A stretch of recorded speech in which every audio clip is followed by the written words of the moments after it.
Okay, so we're going to look at something that we looked at last time, but from a different perspective. So I want to ask you to take a look at Deuteronomy 25, and it really begins with verse 17, which is on page 1135 in the Eitz Chaim. Again, Deuteronomy 25:17. So this is the injunction to remember what Amalek did to us. And you probably remember this is something that we looked at the other place where Amalek is mentioned and how they attacked us just after we came out of Egypt, and how we have an eternal commandment to remember them and to blot out their memory. Good morning, Carol. Good morning. Nice to see you. We're on page 1136. It's Deuteronomy chapter 25. Thank you. Sure. So what I wanted to say here is I want to focus on just a couple of words. So if you look at 25, how undeterred by the fear of God, the people of Amalek surprised you on the march when you were famished and weary, and cut down the stragglers in your rear. And the words I want to focus on are Yirei Elohim, right? Lo Yirei Elohim. They did not have Yirei Elohim, right? Yirei Elohim, the fear of God. Now, I want to say a couple of things about this, and I want to look at particularly at what is an ambiguous passage in the book of Exodus, which I think this can help us to understand better. And to tell you the truth, this is not something I've seen in a lot of places. So I think it's interesting, and I was thrilled when I came across it. So the people of Amalek, these evil people who attacked us, didn't fear God. So the notable thing about this, they're obviously not Jewish, right? They are the antithesis of being Jewish. They are a different people, and they attacked us. And yet it uses the expression fearing God. Right? So what exactly does that mean? And I want to look now at another place where this expression is used, and that is in Genesis, and it's chapter 20, verse 8, and it's page 111, if you want to look back. So 20, verse 8, page 111. And here we have a story about Abraham who goes to the king of Gerar, and it begins at chapter 20. Page actually begins on 109. Abraham journeyed from there to the region of the Negev, and while he was sojourning there in Gerar, he said of his wife Sarah, she is my sister. So King Avimelech of Gerar had her brought to him. But God came to Avimelech in a dream at night and said, you will die because of the woman that you have taken. She is a married woman. Avimelech had not approached her, right? Just took her, didn't have sex with her. And he said, oh God, will you slay people even though they're innocent? He himself said to me, she is my sister. And she also said, he is my brother. When I did this, my heart was blameless. And God told him in a dream, I know you did this with a blameless heart, and I kept you from sinning against me. That's why I didn't let you touch her. Therefore, restore the man's wife, since he is a prophet. He will intercede for you to save your life. So early the next morning, Avimelech calls his servants, told them all what happened. They were afraid. Avimelech summoned Abraham, and he said, why have you done to this? What wrong have I done that you should bring such a great guilt on me? And what has Abraham said? I thought, said Abraham, surely there is no, here's the word again, Yirat Elohim, fear of God in this place, and they will kill me because of my wife. So, again, Avimelech, king of Gerar, is he Jewish? No, he's not. Right? So this expression, fear of God, seems to refer to something about non-Israelites, right? And so then we have to say, well, what is God in this context? Because it is not the God of the Hebrews. And in fact, the Amaleks have a different God from the people of Gerar. And as we're going to see, the same thing can be said perhaps in Egypt, right? So a fear of God seems to have something to do with basic morality, a sense that we are subject to powers greater than us that require some kind of ethical conduct. And that is striking because other gods don't, in general, seem to require that. At least when we think about them, they're much more interested in bring me a sacrifice, for example, than how people behave. But here, at least in this context, basic human decency is called the fear of God. Right? So the kind of thing where you would attack stragglers in the rear, the kind of thing where you would kill a person to get at his wife. That this extraordinary kind of cruelty, inhumanity, is called not having the fear of God. And that brings me to chapter 15 of the book of Exodus. So if you go there, beginning with verse 17, it's on page 320.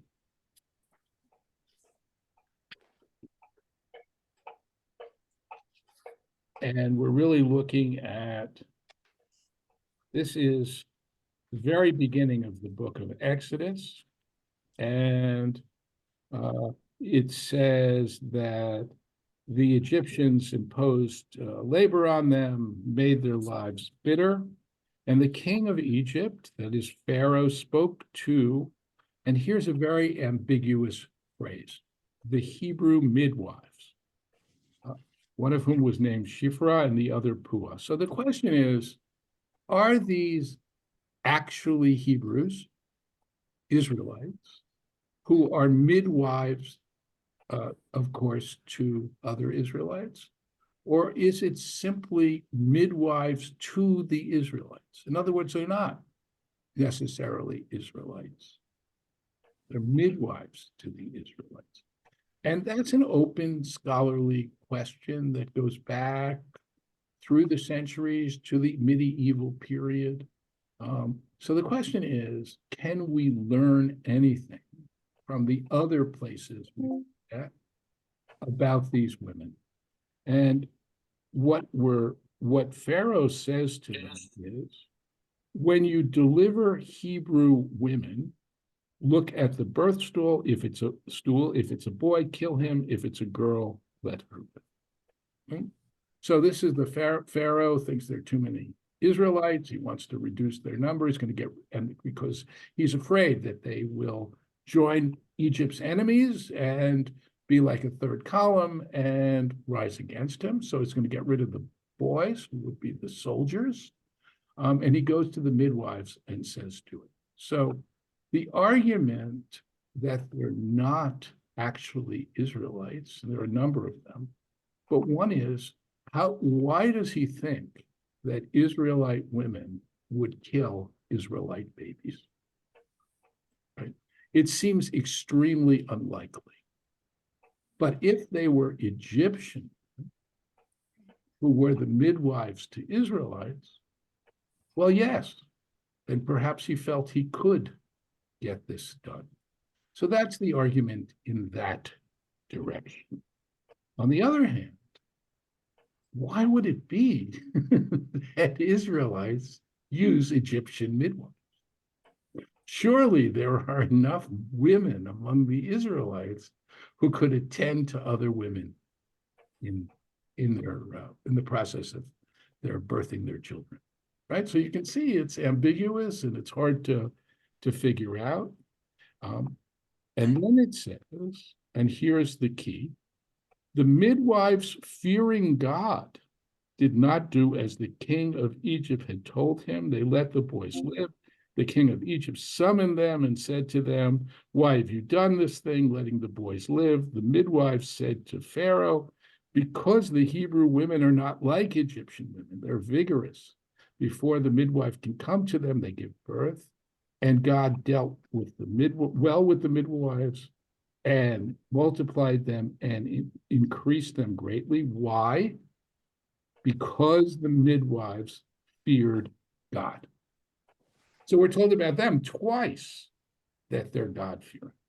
And I want to suggest to you that since in the other contexts, God-fearing refers specifically to non-Jews, that I think it's likely here too, that the midwives were not Israelite. And that's why Pharaoh thought that he could achieve what he wanted to do. And if that's the case, then I want to suggest that the midwives are the first righteous Gentiles. When we think about righteous Gentiles, for example, Germans who saved Jews during the Holocaust and so on, unlike Amalek, right? These are the opposite. They are the ones who not go to prey on Israelites, but to save them. Anyway, we're not studying the book of Exodus. We're studying the book of Deuteronomy. But I think it's just so cool. I had to share it with you. I'm going to pause briefly. And if anyone has questions or comments about this, I'm happy to take them. I will mention to you that the traditional commentators see them as Israelites. And they go further. They say, who are these women, Shiphrah and Puah? Oh, that was actually Moses' mother and his sister. So, because they don't like characters who somehow don't have identities, clear identities. So that view, which you see in Rashi, for example, but goes really all the way back to the Talmudic understanding, is that they're clearly Israelites. I disagree, based on intertextual evidence. And there are other classic commentaries who also disagree. Okay, so we're going to go back now and we're going to look at some new material. So turning all the way back to the book of Deuteronomy, and we're going to go now into chapter 26. We're picking up with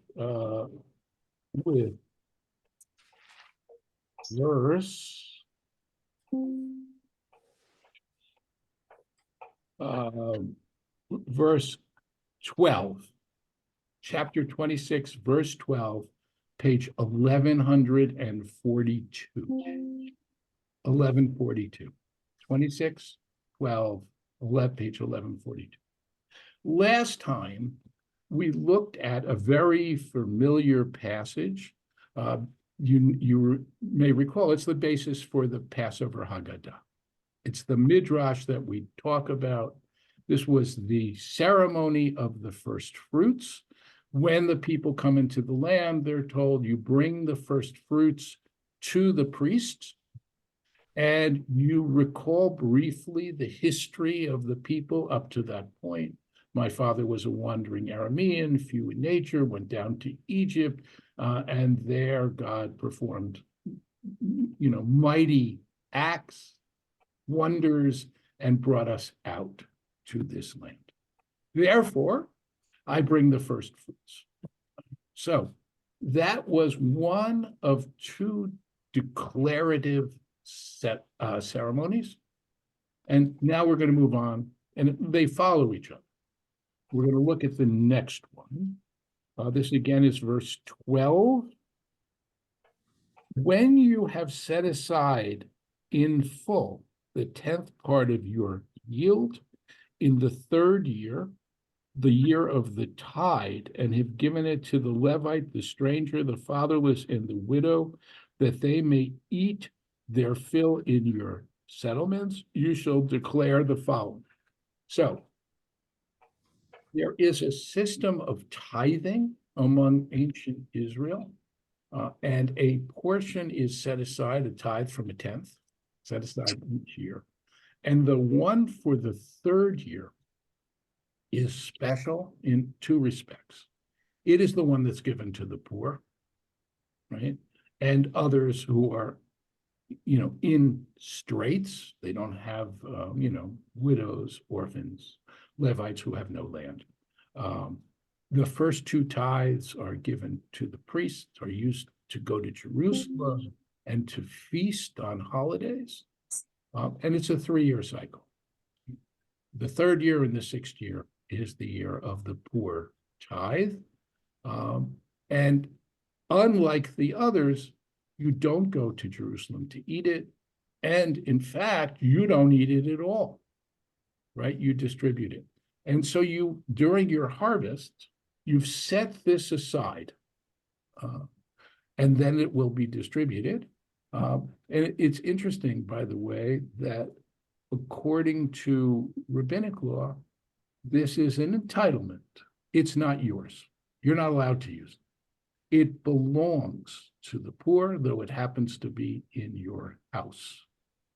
And so the time comes and you distribute it. And once you do, you make the following declaration. I have cleared out the consecrated portion from my house, and it is the Hebrew is HaKodesh, the holy. Now it's holy, not in the sense that it goes to God directly, but it has been designated for God in the sense that it has been designated for you to give to the indigent on God's behalf. You are, when you do that, God's agent, God's shaliach in Hebrew, to distribute that which belongs to God. I would also mention that the word Kodesh in general, which we always translate as holy, has at its root an idea of separation. Right? This has been separated out. And if you think about, for example, Shabbat Kodesh, the Sabbath is holy, what it means is it's been separated out from the rest of the days of the week and given a special status. This is actually, reflected profoundly in the Hebrew language. If you think about the names of the days in Hebrew, starting with Sunday, Sunday is simply called Yom Rishon, first day. Sheni is Monday, Yom Shlishi is Tuesday, right? Just the number and the day. It's the first day, it's the second day, it's the third day. We don't call it Sunday, Monday, Tuesday. The 4th day, the 5th day, the 6th day, and Shabbat. It's the only day that has a name, right? A special name. It's separated out from the week. Right? And this idea of separation also, as we're going to see, really applies to the Jewish people as a whole, as we have been separated out from the other nation. And we talk about it as being a holy nation, but inherently it's about separation. So this is that which has been separated out. It's the consecrated portion from the house. And this is the declaration. I've done it. I've separated it out. And I have fulfilled the mitzvah, not only of separating it out, but also of distributing it to the poor.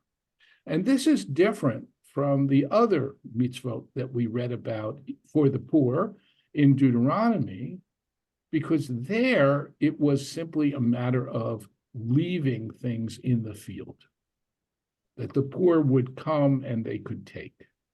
Here, it is actually what I harvested as the landowner, and I need to give it to them. And it applies to the stranger, the fatherless, and the widower. I've done it just as you commanded me, right? Just as you siviti, you have commanded me, from the same root as mitzvah, right? And I think this is important because this is an acknowledgement that doing this and separating out this grain is not merely because we feel bad for the poor, right?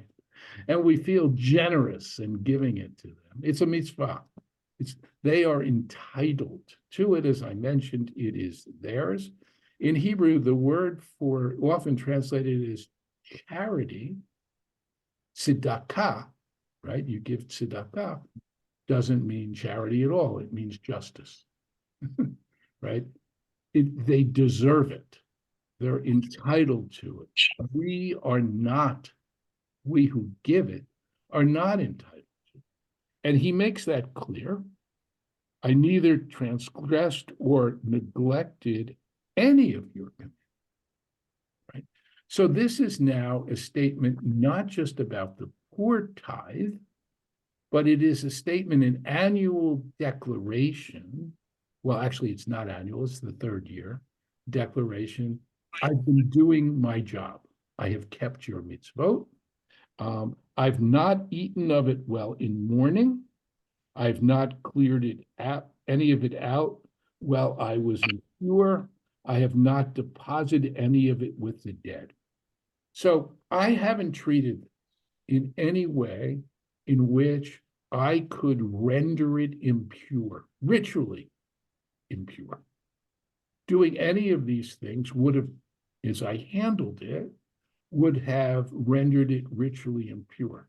So this is very interesting, because what does it mean to be ritually impure?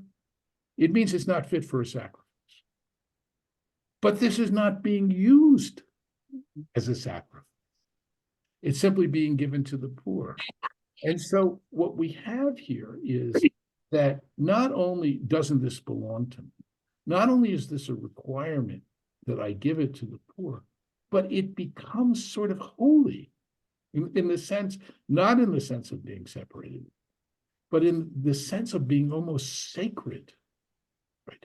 I'm not allowed to use this for anything else. It's a little like the Hanukkah candles, which are sacred, right? You're supposed to just enjoy the light. You're not allowed to use the light for any secular purpose. In fact, that's why we have the shamus, so that we can say, well, the light came from there, right? So here, by my stating that it hasn't been rendered ritually impure, because you can eat stuff that's ritually impure, you just can't bring it to the temple. Anyway, so the last thing here is, I think, really interesting. So it says, I have not deposited any of it with the dead. Now, what does that mean? Well, what it seems to mean is going to the place where the dead are buried and leaving food there. When we think about Judaism, we do not think in these terms, right? When we think about leaving dead food, there are other religions that do this, and folk practices that do this, even in the world today, whether it's leaving food before the dead, or it's, going to a Hindu temple and preparing food and leaving it there, or putting food before an image of Buddha. There are all kinds of traditions about leaving food out. It seems that ancient Israelites did this. I was shocked to learn this, to tell you the truth. And in fact, in Samaria, in the northern kingdom of Israel, in some burial sites, they have found these little niches in the ground where you could leave these offerings for the dead.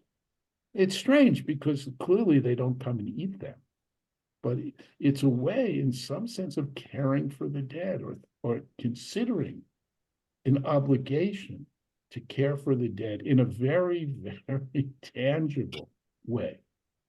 But contact with the dead, going to the cemetery, also imparts ritual impurity.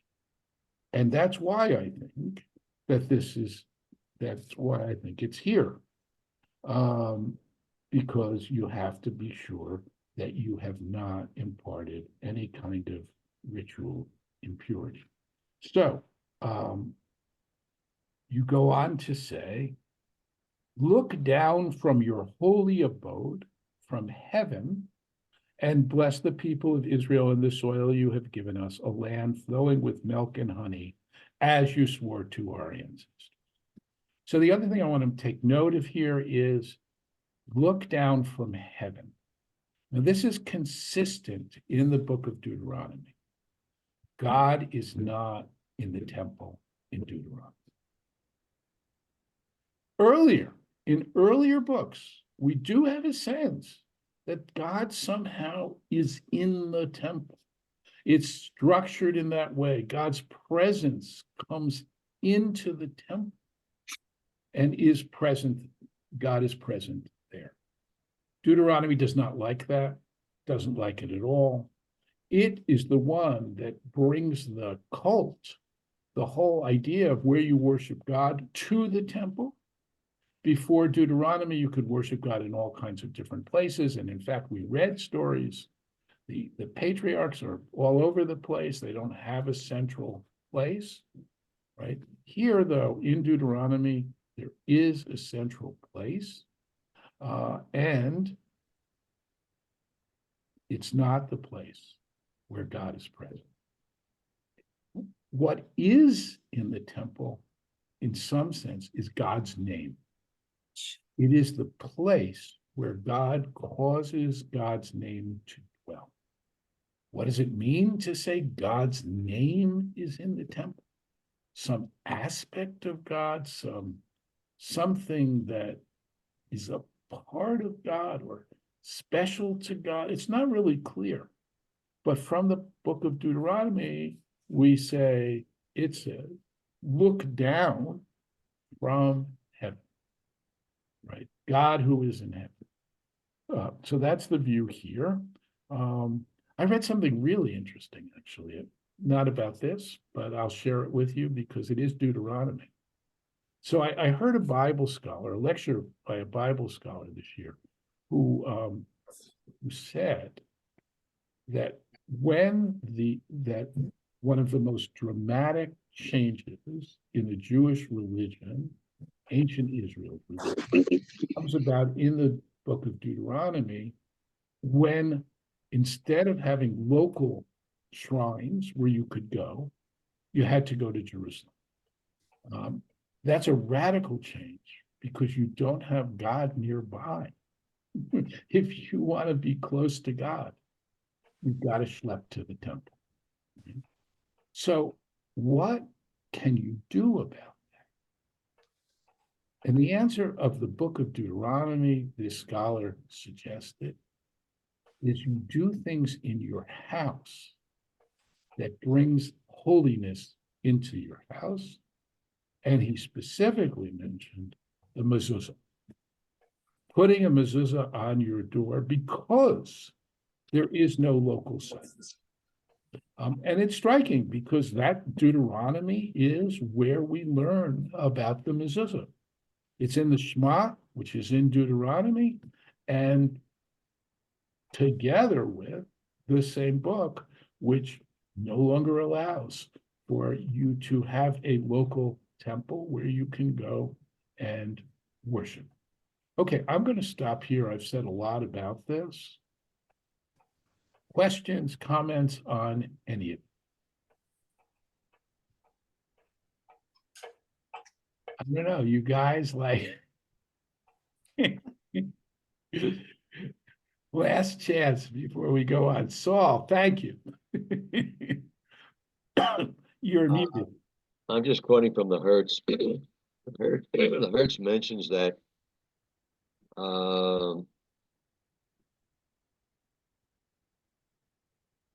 not giving any thereof for the dead. The Hertz actually mentions, some commentators refer these words to the Egyptian custom of placing articles of food inside the tomb. According to others, it says the allusion is to actual sacrifices ordered to the dead in order to render them propitious to the survivors. So, Yeah, but here, this is not an Egyptian, right?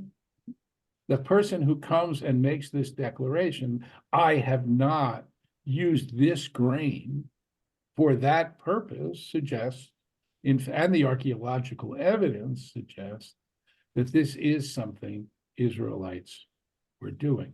Now, the idea, though, that Hirsch is bringing up, that this is sort of symbolic of our idea that the dead should be intercessors for us, is a more common Jewish idea, right?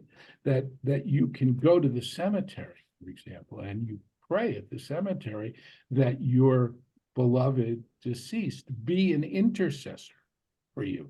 The sense that the dead are in some sense with God, and they are able to look out for you, try to make a plea on your behalf. That this idea of putting food in a cemetery certainly has not survived. But the overall idea that the dead are somehow accessible to us, looking out for us, that's very much an idea that has survived. One other thing about this, the idea of putting food in the cemetery, there is this idea that you know, some people have this custom. They go for an unveiling to the cemetery, and you know, people have come in and they actually have food. They set up a little table and they have a little something to eat. This is clearly not something that people should be doing. And in fact, there are rabbinic authorities who've written about this. But here, it seems at least that something like this was done. Certainly in Samaria, where there's archaeological evidence in the book of Deuteronomy, seems to be referencing it. Marilyn. Yes. What about the gleaning? Did they continue to do that? So that's a really good question that we do not know the answer to. It certainly, we have evidence of gleaning, of course, in the book of Ruth, right, where Ruth goes and gleans in the fields, and the idea that they set aside part of the field. I think that one of the questions about things like that is the move away from agriculture. By the Talmudic period, you know, people are living in towns. A lot of the Talmud talks about courtyards and streets passing by, right? Where do you put your menorah? You put it, you're not out in the fields now, you're in town, you're putting it where the passerbys could see it. So what happened to these agricultural laws? How are they practiced? Are they continuing to be practiced? There is at least one that some Jews continue to practice in the land of Israel, and that is letting the land lie fallow during the Shemitah year, during the 7th year. Except not really. Some do. And they purchase their produce from non-Jews outside the land of Israel, or even Jews outside the land of Israel, because the law of letting the land lie fallow every 7th year only applies in the land of Israel. If you have a garden in your backyard, you grow vegetables, don't worry about the sabbatical year. Only in Israel.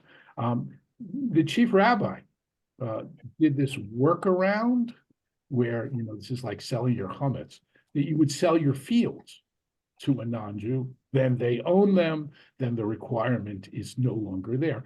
But my point here is there is some sense in which that law continues. Now, do people on kibbutzim, agricultural kibbutzim, leave religious agricultural kibbutzim, leave the corners of the fields open? Do they allow poor people to come and glean? I suspect not. I don't know definitively, but I don't think so.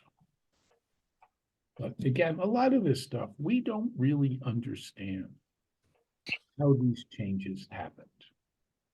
The Talmud tries to speculate as to when or how. So we talked about last time the idea that there was this ceremony if the brother of the deceased man refused to honor this. That seems to, we don't know when or how, but it seems to have disappeared. And there are lots of other things. The Talmud sometimes suggests reasons why they thought that maybe it disappeared. But again, not clear. Any other questions, or we will go on?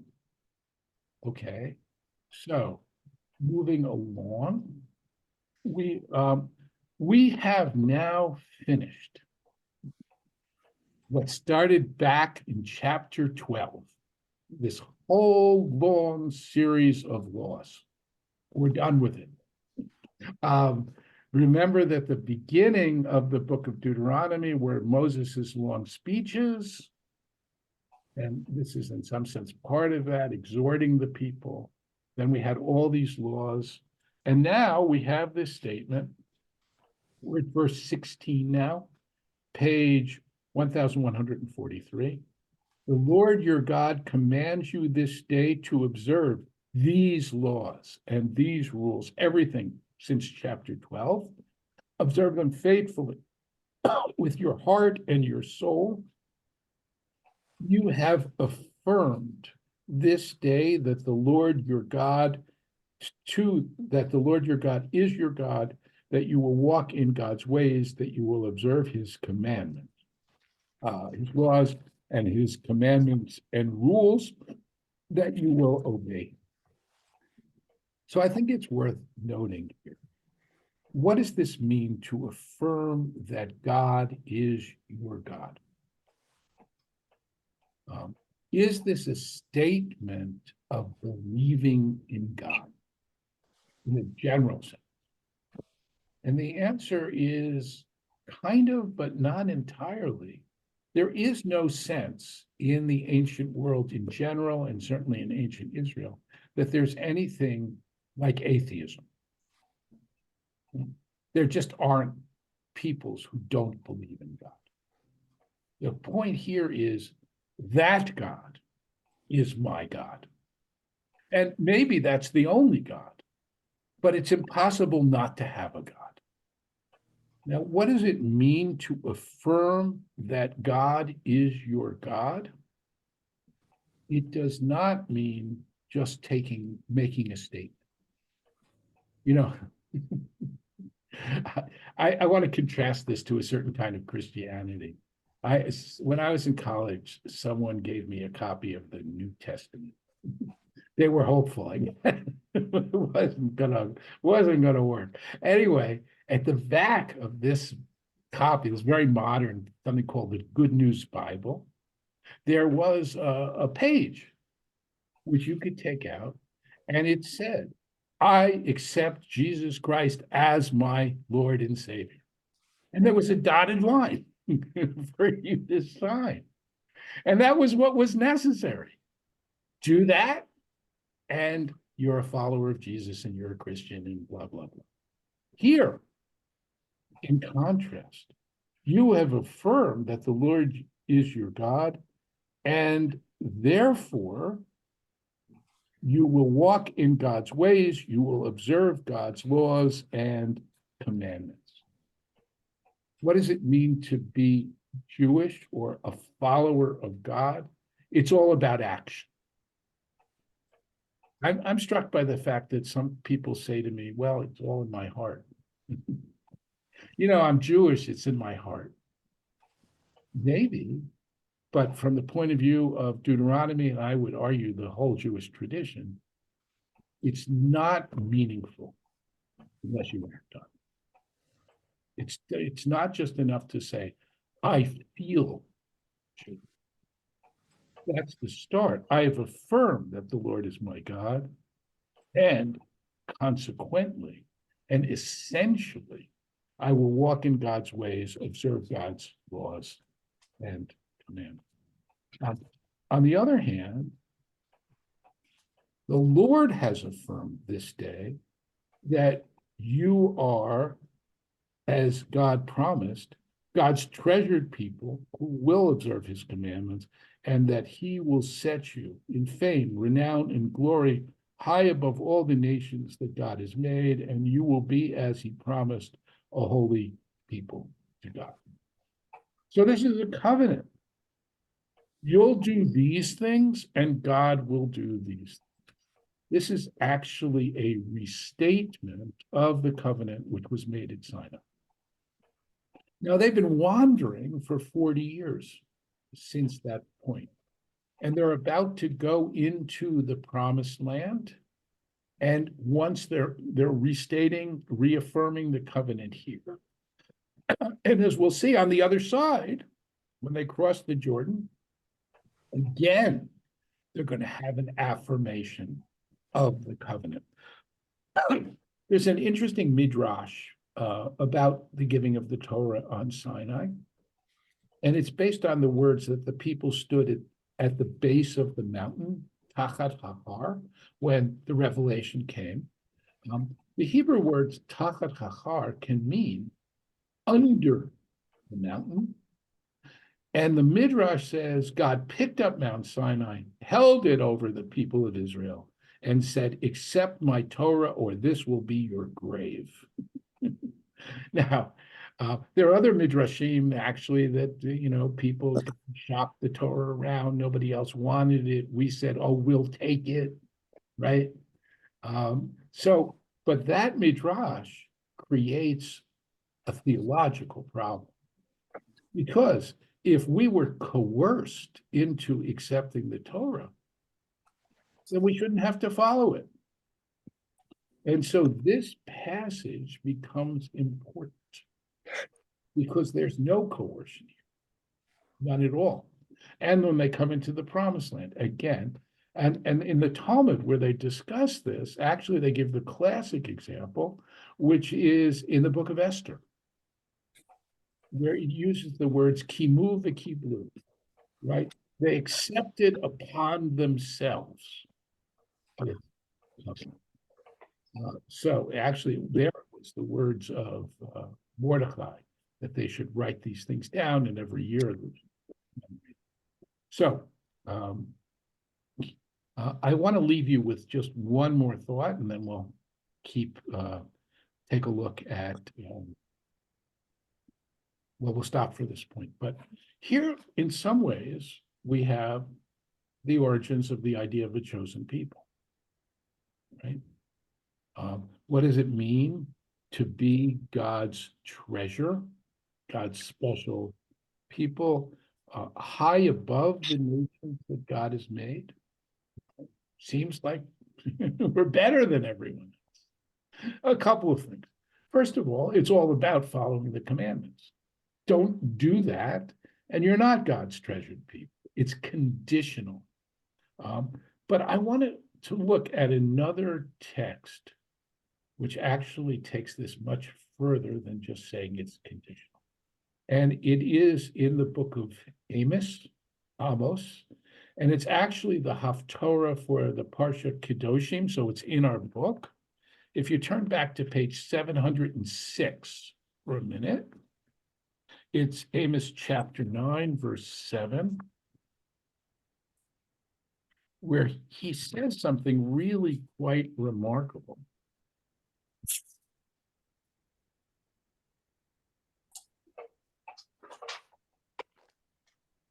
It's right after Kedoshim. We don't have this homage. And just to say, Kedoshim is Leviticus, it ends Leviticus 20:25. If you're looking for it, not in the 8th line.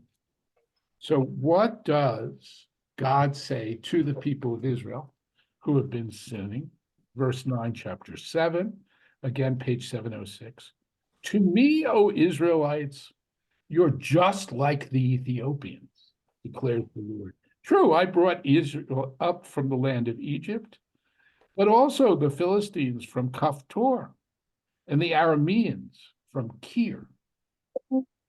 That does not sound like it is, or at least exclusively chosen. There we have a sense that God has a relationship with other peoples as well. The other thing is that the idea of doing mitzvot, that the covenant and this idea of being God's treasured people is conditional on us doing mitzvot, has another aspect as well. And that is that these mitzvot are essentially a gift, right? That this is not that God is just saying, this is the stuff you guys got to do. And if you don't do it, I'm going to punish you, right? It's also because I look at you, as my favored people, that I'm like a parent to you. And out of love for you, I give you these commandments. Right? So it's really, it's got two sides to it.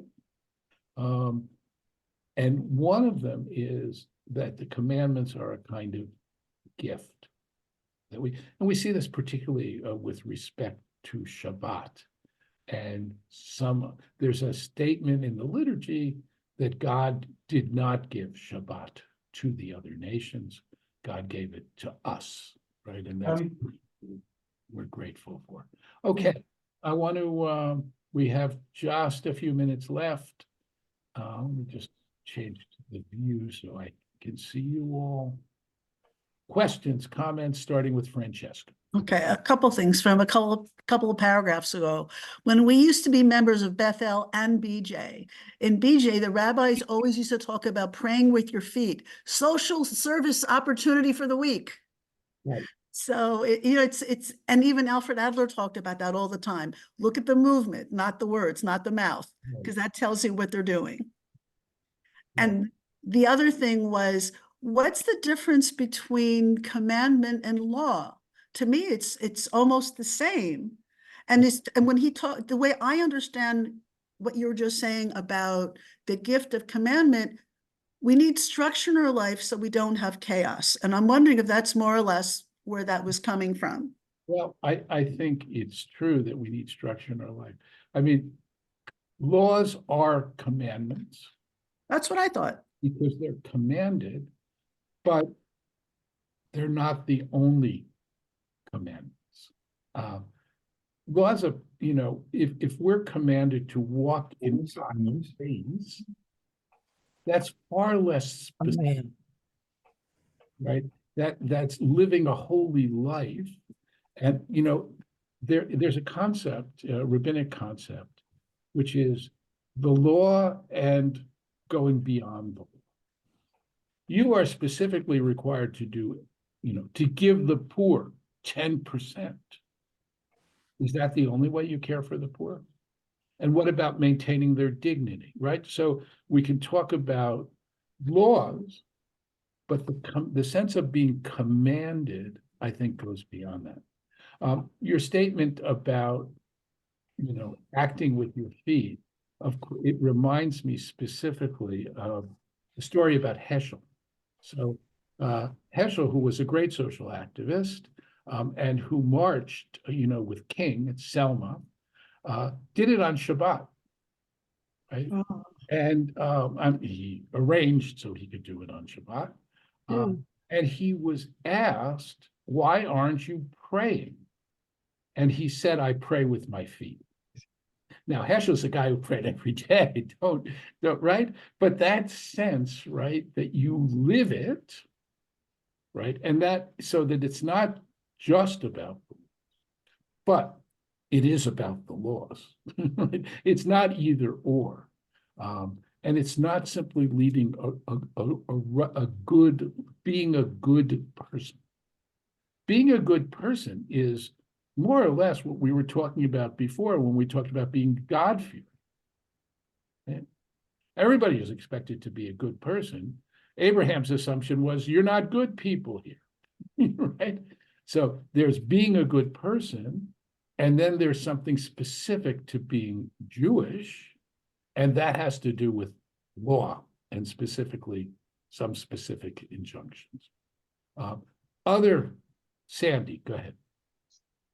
So at the end of each chapter of Pirkei Avot, it says, Rabbi Chananiah says, God wanted to grant merits to Israel. Therefore, God gave them a multitude of laws and commandments, as it says, because God wants them to be judges righteous. God increased the amount and the glory of the Torah. You were saying something like that. Yeah. Yes, I think that's right, that this was a gift and an opportunity to sort of serve God and to live on a certain level of righteousness. Other comments, questions? Marilyn? You're muted? Yes, yeah. Marilyn, So, go ahead. The expression milk and honey is repeated very often. And what does it actually mean? So first of all, milk and honey, the honey is not bees' honey. Let's start there. We're talking about something that comes from palm trees, right? It's a sweetness, but it's not. It's right. So because bees don't grow, right? Although the milk probably comes from animals. The thing about these things are that they're simply there, and it's not much work to get them, right? This is a lush land. It will provide for you. In some ways, it's sweetness, it's sustenance.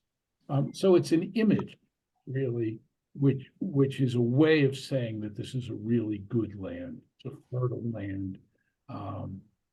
You won't have to, live a subsistence life when you get there. It will be the land of plenty. I think that's really the sense of it. And it is an idiom here. I'm reminded, the Iliad, the Odyssey. Homer talks often about the wine sea. Right? It was a stock expression that is used throughout that poem. Land flowing with milk and honey is that kind of thing. It's a sort of stock expression, which is to connote the fertility of the land. Anything else? Yeah, Barry. some of the criticism against Judaism and Jews is the concept of being the chosen people, and the rebuttal to that is, that we're chosen to fulfill the mitzvot, and not that we're placed above other nations, but Yes.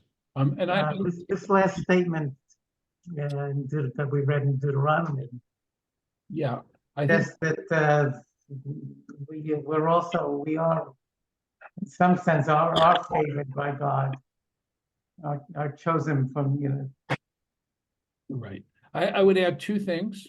One is anybody who wants to can choose to be chosen, right? Right. It's not like we're somehow inherently. You want to get in, you can get in, right? You can be. The other thing is this idea, we're not just a chosen people. The expression in is Exodus is Mamlechet Kohanim, the Goy Kadosh, a nation of priests. What is the role of the priest? It is to facilitate the service of God by the non-priests, right? So this is it's a kind of mission that we have into the world, in a sense, to elevate not just ourselves and our special status, but to elevate the world. There's rabbinic expression, or the goyim, right? A light to the nation. And that in some ways is a privilege, but it's also a responsibility, right? And not just to ourselves.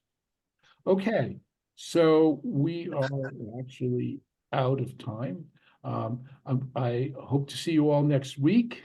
And in the meantime, and Happy New Year, everyone. Happy New Year, everybody. Happy New Year.